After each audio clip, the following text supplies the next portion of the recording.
আমরা এখন আছি বাইপাসের সামনেই আমরা এখন এসে উপস্থিত হয়েছি এবং দেখতেই পাচ্ছেন যে আমি সুবলবাবুর যে সববাহী গাড়ি আছে সেই সববাহী গাড়ির সঙ্গে নিয়েই আমি যাচ্ছি। আমি সেই সববাহী গাড়ির সঙ্গেই যাচ্ছি। আজ আমাদের সঙ্গে যে ঘটনাটা ঘটতে চলেছিল সেই ঘটনাটা কিন্তু ভীষণই খারাপ একটা ঘটনা ঘটতে চলেছিল। কারণ পুলিশ হঠাৎ করেই অতি তৎপর এবং সক্রিয় হয়ে ওঠে এবং তারা এমনই অ্যাক্ট করতে থাকে যে তারা যেটা এর আগেও করেছে আর কি, লাশ চুরি, সেই লাশ চুরি করার জন্যই কিন্তু তারা খুব ব্যতিব্যস্ত হয়ে পড়ে এবং আজকের দিনে দাঁড়িয়ে এই লাশ চুরি এটা পশ্চিমবঙ্গে এর আগেও ঘটেছে। আমরা সবাই ভেতরে ওয়েট করছিলাম এবং আমরা অপেক্ষা করছিলাম সুবলবাবুর মৃতদেহের জন্যে। আমরা কিছুই বলিনি, আমরা শুধু চেয়েছিলাম ওনার মৃতদেহতে ফুলের মালা দেবো এবং কোনো একটা জায়গাতে আমরা দাঁড়িয়ে এই জায়গাতেই আমরা শুধু এইটুকুই করবো, ব্যাস একটু ফুলের মালা দেবো, ওনাকে সম্মান জানাবো। আমরা কোনো রাজনৈতিক ব্যক্তিত্ব নই বা আমাদের সঙ্গে কোনো রাজনীতি হওয়ার জায়গাও নেই। তো এই রাজনীতি নেই যে জায়গাটা, সেই জায়গাটাও কিন্তু রাজনীতি যারা করে তারাও সহ্য করতে পারলো না এবং এমন একটা সিচুয়েশন হলো যে এটাকে শুধু চুরি করার জন্য, লাশটাকে চুরি করে নিয়ে যাওয়ার জন্য পুলিশ তৎপর হয়ে ওঠে। আজ আমরা রাস্তায় নেমেছি, সবাইকে নিয়েই রাস্তায় নেমেছি এবং আমরা সুবলবাবুর মৃতদেহ নিয়ে যাচ্ছি। ওনার অবদান অনেক। উনি যোগ্য শিক্ষক শিক্ষিকা যে গ্রুপ ছিল, যোগ্য শিক্ষক হিসেবেই উনি স্কুলে জয়েন করেছিলেন। হয়তো বিচার পেলেন না, কারণ যেহেতু বিচার পেলেন না এবং বিচার পেলেন না কারণ হচ্ছে একটাই যে ওনার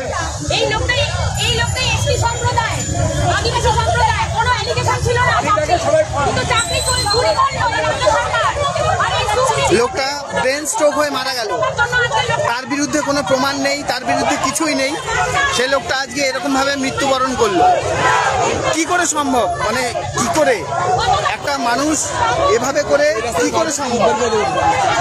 দিনের পর দিন এভাবে করে একটার পর একটাকে মেধাকে মেরে দেওয়া হচ্ছে। এরপরে আবার পরীক্ষা হবে, অবশ্যই হোক, কোনো সমস্যা নেই, কিন্তু সেখানে আবার দুর্নীতি হবে। হবার পর তারপরে ঠিক এরকমভাবেই কিছু লোক আবার মারা যাবে। তো এই মৃত্যু মিছিল কিন্তু থামবে না, কেউ মৃত্যু মিছিল থামাতে পারবে না। সবাই যদি এখন সচেতন না হয় তাহলে কেউ কোনোদিন এই মৃত্যু মিছিল থামাতে পারবে না।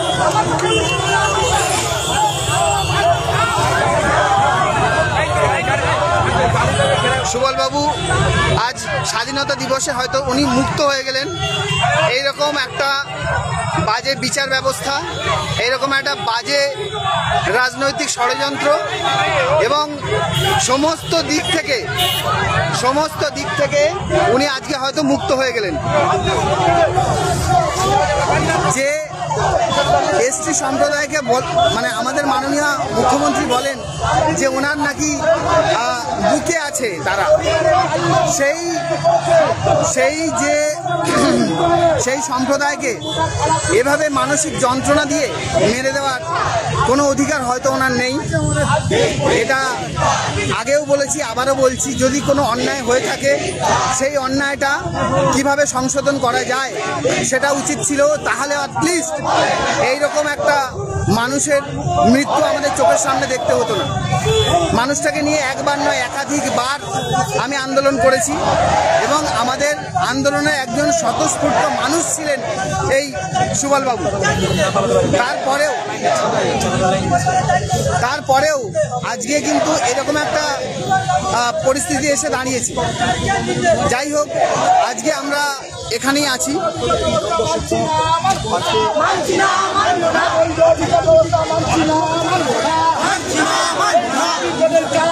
মানছি না, মানবো না, এই সুপ্রিম কোর্টের কালা আইন মানছি না, মানবো না। বিচার ব্যবস্থাকে ভেঙে দাও, গুড়িয়ে দাও, বিচার ব্যবস্থাকে ভেঙে দাও, গুড়িয়ে দাও।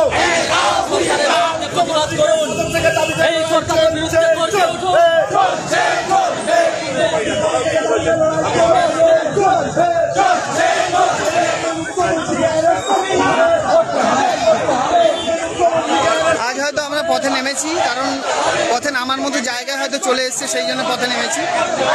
কাল এর থেকেও ভয়ঙ্কর দিন আসতে চলেছে, সেটা বুঝতে পারছি। কারণ কোনো কিছুই আজকে যে পর্যায়ে দাঁড়িয়েছে, তো কোনো কিছুই দুর্নীতির ঊর্ধ্বে নয়।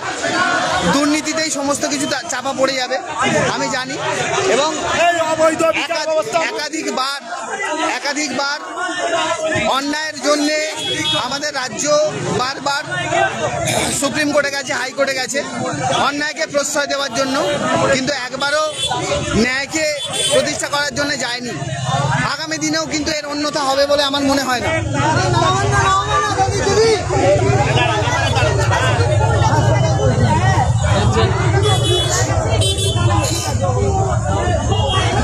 সুবলবাবুকে পুষ্পস্তবক দিয়ে সম্মান জানানো হচ্ছে।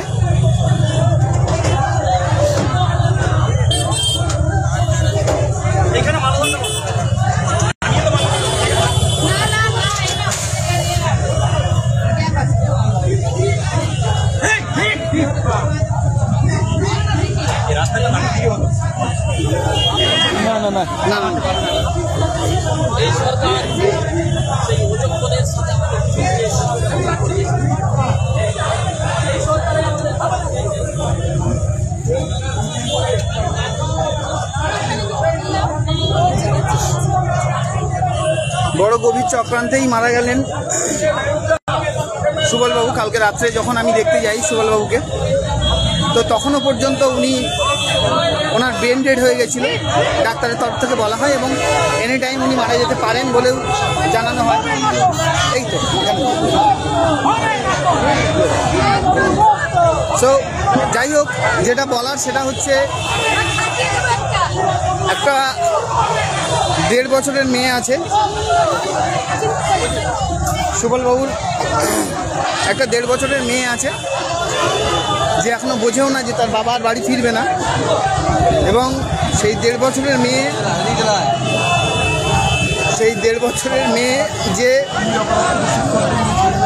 যে তার মায়ের কান্না দেখে কাঁদছে, মানে একটা এত অস্থির পরিস্থিতি, মানে আমি অন্তত আমার জীবনে কখনো ফিল করিনি। আমি অনেক মৃত্যু দেখেছি, কিন্তু এইরকম মৃত্যু, মানে যেটা শুধু একটা পরিবার নয়, আমাদের যে 2016 যত ক্যান্ডিডেট ছিল, যারা যোগ্য শিক্ষক, শিক্ষিকা এবং শিক্ষাকর্মী, তাদের প্রত্যেককে নাড়িয়ে দিয়ে গেছে। এটা কিভাবে সম্ভব জানি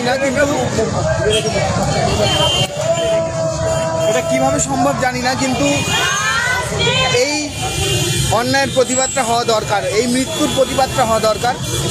এবং যে মৃত্যু আজকে সুবলবাবু নিয়েছেন নিজের ঘাড়ে, নিজের জীবনটা যে উনি দিলেন, উনি মার্ডার হয়ে গেলেন। মানে এটাকে এভাবে বলা যায় না যে উনি মৃত্যুবরণ করলেন, ওনাকে মেরে দেওয়া হলো। এরকমভাবে মানে প্রত্যেকটা মানুষের এভাবে করে মাথায় প্রেশার নিয়ে জোর করে তাকে এক্সাম দিতে বাধ্য করা। যদি কোনো রকম তার বিরুদ্ধে দুর্নীতি প্রমাণ হতো, তাহলে কিন্তু মানা যেত যে হ্যাঁ ঠিক আছে, উনি পরীক্ষা দিতে বাধ্য। কিন্তু আজকে ওনার বিরুদ্ধে কোনো দুর্নীতির প্রমাণ নেই, কোনো কিছুই প্রমাণ নেই। তারপরেও যখন তাকে বারবার একটার পর একটা পরীক্ষার মধ্যে দিয়ে যেতে হচ্ছে, দীর্ঘদিন উনি ওয়াই চ্যানেলে প্রতিবাদ করেছেন, তারপরে উনি প্রতিবাদ করেছেন বিকাশ ভবনের সামনে, একাধিকবার বারংবার উনি কিন্তু নিজের পরীক্ষাটা দিয়ে গেছেন। কিন্তু জীবনের পরীক্ষায় হয়তো উত্তীর্ণ হতে পারলেন না, কারণ সুপ্রিম কোর্টের যে অবিচার, সব কিছু দেখেও না দেখার ভান, এবং প্রত্যেকটা যে প্রমাণ থাকা সত্ত্বেও তাকে অযোগ্য বলে দাগিয়ে দেওয়া, এটার পরে কিন্তু একটা মানুষের আর মানসিক স্থিতি ঠিক থাকতে পারে না। উনি রোজই প্রায় ফোন করতেন কারোর না কারোর কাছে, এবং এটা জানতে চাইতেন যে রিভিউর কি রেজাল্ট, রিভিউ রেজাল্ট আদৌ এসছে কিনা। এই যে একটা মানুষের উৎকণ্ঠা এবং দিনের পর দিন একটা ব্যথা বেদনা চেপে নিয়ে থাকার যে জায়গাটা, সেই জায়গা থেকেই কিন্তু তিনি আজকে চলে গেলেন। যাই হোক, আজকের এই হয়তো একটা সবের গাড়ি ধরে আমি এগোচ্ছি, হয়তো একটা মৃত্যু বয়ে নিয়ে যাচ্ছি আমি, কিন্তু তার মানে এই নয় যে এখানেই শেষ। কারণ এই মৃত্যু মিছিল হয়তো ডিপার্টমেন্ট অফ স্কুল এডুকেশনের তরফ থেকে উপহার দেওয়া, হয়তো মুখ্যমন্ত্রীর তরফ থেকে উপহার দেওয়া, কিন্তু আগামী দিনে এই মৃত্যু অন্য যে কোনো ডিপার্টমেন্টের জন্য উপহার হয়ে যেতে পারে, অন্য যে কোনো সেকশনের জন্য উপহার হয়ে যেতে পারে, এবং সেই উপহারটা যাতে পশ্চিমবঙ্গের মানুষ না নিতে চায়, যদি না নিতে চায় তাহলে অবশ্যই সবার প্রতিবাদ করা উচিত, অবশ্যই সবার গর্জে ওঠা উচিত।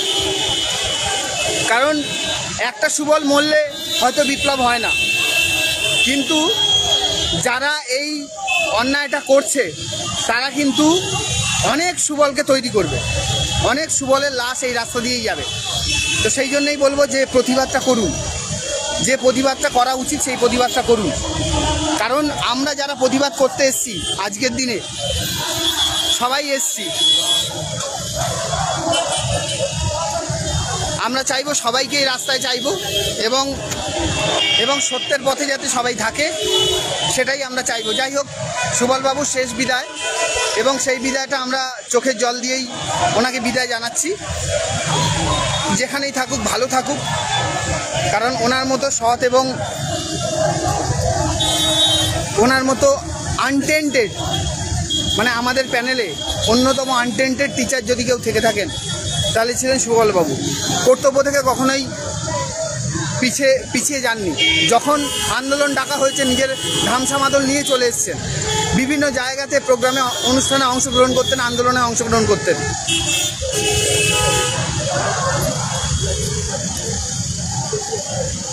আজকে এমন একজনকে হারালাম যে হয়তো মানে অন্যতম কাছের মানুষকে হারিয়ে ফেললাম। যাই হোক, আরও অনেক মৃত্যু হয়তো দেখতে হবে।